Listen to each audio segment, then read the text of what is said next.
Alright, Blizzard of 2011. Kevin 2011. goes out. Okay, there's the door. I can't get out.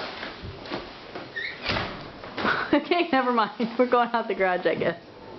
This is up to his waist.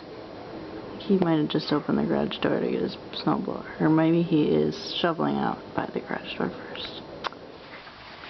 Here is the snow outside the garage. Blizzard of 2011, February 2nd.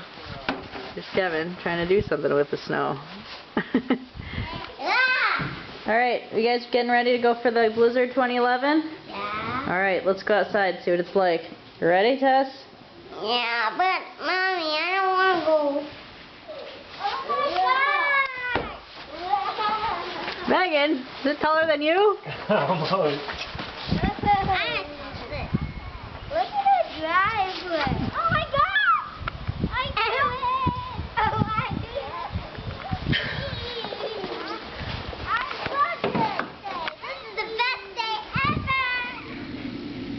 Here's Kevin trying to snowblow this. He was taking his shovel, knocking it down, and then he could snowblow it. He's been out there for about an hour and 15 minutes. Here we've got the whole neighborhood out on our driveway helping us clear the snow. How cute are they? Looks like he's got the whole driveway done, which is good. Still can't really get up to our front door, but that'll be okay.